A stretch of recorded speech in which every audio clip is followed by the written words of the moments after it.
Hello， 大家好，欢迎来到午夜听鬼。这期我们来说说一位老计程车司机的故事哦。故事开始前，记得先帮星星订阅点赞，你不只会收到更新通知，还会让星星的频道让更多人看到哦。感谢你啦！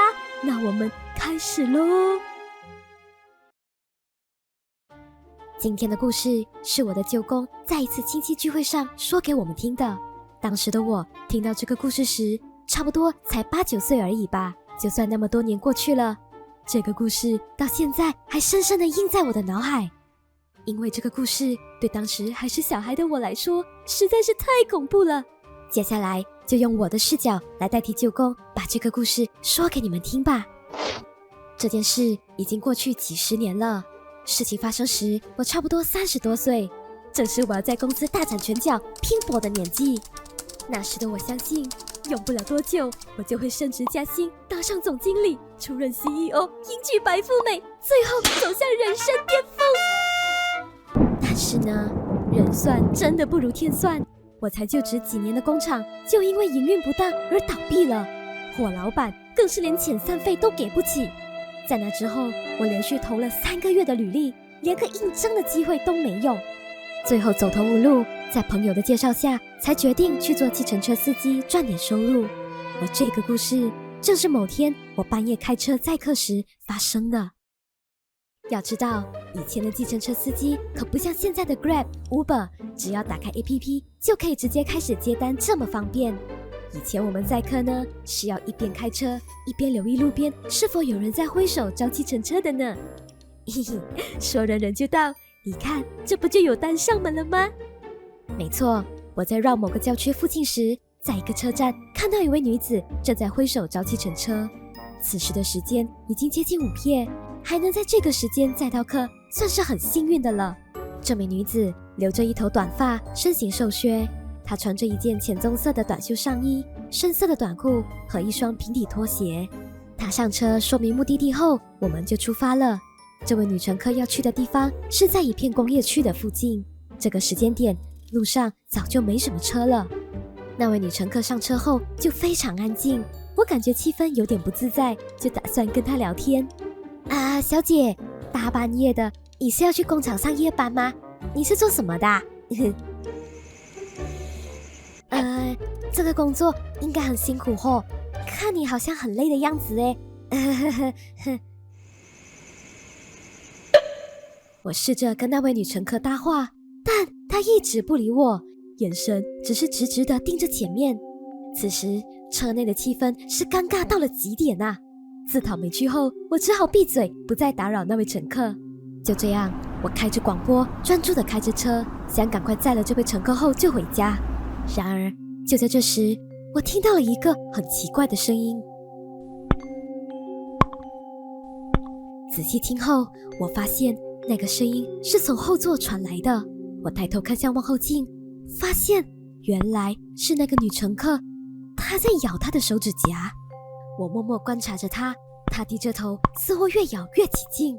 她咬完左手，再咬右手，那个声音我听着就觉得越来越不舒服。小姐啊，你还好吗？那位女乘客听到我的询问后，突然停下动作，不咬指甲了。她慢慢抬头看向我，那张苍白的脸露出了一个诡异的笑容，而就在下一秒，她做出了让我傻眼的举动。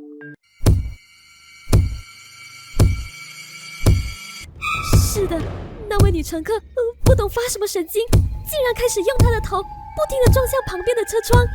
我当下的直觉是，这位小姐该不会是喝醉还是嗑药了吧？怎么这么失态啊？你们不要看我一个大男人的，当下看到这种失控的场面，我也是会害怕的。但没办法，我只能大声呵斥，尝试阻止她。但是那位小姐好像完全没听见的样子，她似乎无法控制自己的身体，一再把头撞击着车窗，并且还越撞越用力。我实在担心我的车窗快要被她给撞破了。情急之下，我慌张的想打开那扇车窗，不然她这样一直撞也不是办法啊！万一她还弄伤自己，麻烦就更大了。此时我完全没想过，我人生中会看到这样的一幕，随着她一下又一下的撞击，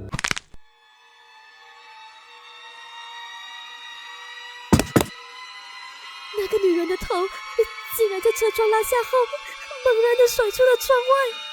我记得很清楚，当时我还听到像是有重物砸在马路上发出那种瘆人的撞击声。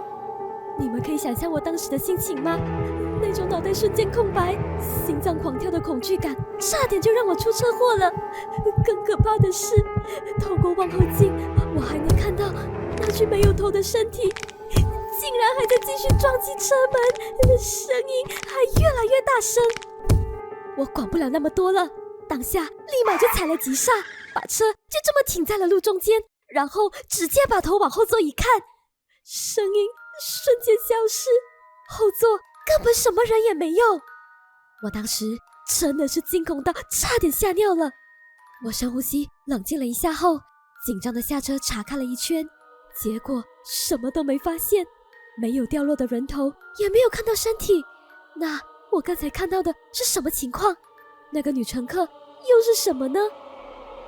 此时时间已经过了午夜12点，周围除了一片荒凉的树林和几盏昏暗的路灯外，这条笔直的马路似乎看不到尽头，路上更是连一辆车都没有，整个环境还冷风阵阵的，简直把我吹得心都寒了。我赶紧上车，想要立马离开这个鬼地方。不管怎么想，我都想不通，刚才遇到的事绝对不是幻觉。上车后，我把收音机的声量开到最大，想要壮胆和分散我的注意力。我打起精神跟自己说，很快就能到家了，很快就能到家了。然而，就在我踩下油门没多久，奇怪的事又发生了。密闭的车内只有我一个人，但为什么我会突然闻到一股非常非常浓烈的腐臭味呢？那个味道强烈到像是有人拿着一块腐烂了的肉贴在你的鼻子底下。闻到了那股味道的瞬间，我差点就吐了出来。不仅如此，空无一人的后座传来了一个让人毛骨悚然的声音。这不是他咬指甲的声音吗？我看向望后镜，却看不到任何人影。那个声音还在，难道那个女人还在车上吗？此时的我已经快被逼疯了，因为那个味道和声音就这样一直在车内没消失过。更让我崩溃的是，这条路我已经开了将近半个小时了，却一直走不出去。这条路我来了很多次，笔直的路没有分岔口，根本不可能走错的。只要直开个5分钟左右，就能离开这条小路，然后出到主要大道。但今晚这条路像是永远走不出去的迷宫，明明就一条路，周围的环境却不断的在重复。这种诡谲的情况已经快把我逼到了绝望的边缘。此时我开始发疯似的不断重复念着阿弥陀佛、观世音菩萨，希望各路神佛能救救我。我不想被困在这里，我想回家。同时我也不间断的在心里跟那个东西默念，求求你放过我，我只是个开计程车的，如果你愿意放我走，你要什么我都可以答应你，我还会烧好多纸钱给你的，求求你放过我啊。就在我默念完后，我的眼前突然闪现一个刺眼的灯光。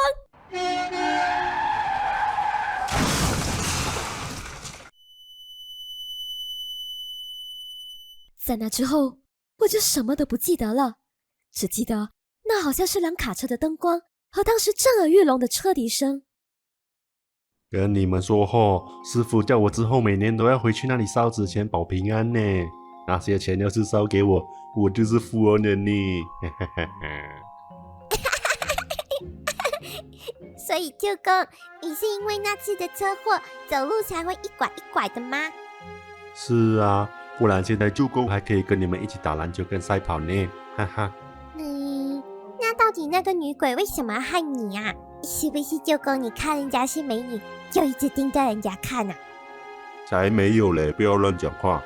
我也不知道为什么啊，可能是那个女鬼看舅公我太帅了，想把我给抓走吧，哈哈哈哈哈哈哈。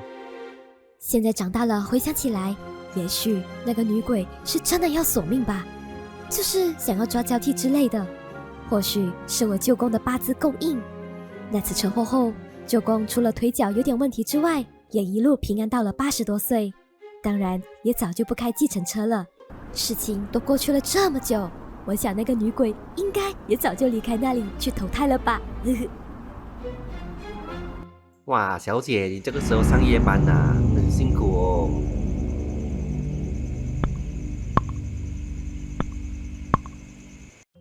怎么样？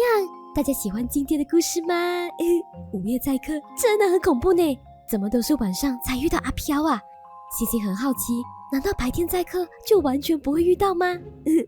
你们有没有遇过搭车遇鬼的经历呢？可以留言跟星星分享一下哦。那很感谢你们看到这边，喜欢的话一定要帮星星订阅点赞，或者加入会员小小的支持星星哦。我跟饭团就先谢谢你们了。如果还看不过瘾，星星这里还有更精彩的故事，现在就点进去看吧。最后，各位加入灵性鬼探社的社员们，干部阿燕、阿燕、雷克斯、Jean、Clay、L， 谢谢你们的支持哦，特别是荣誉社长陈伟志和 Nicolai 喵太，感谢你们啦！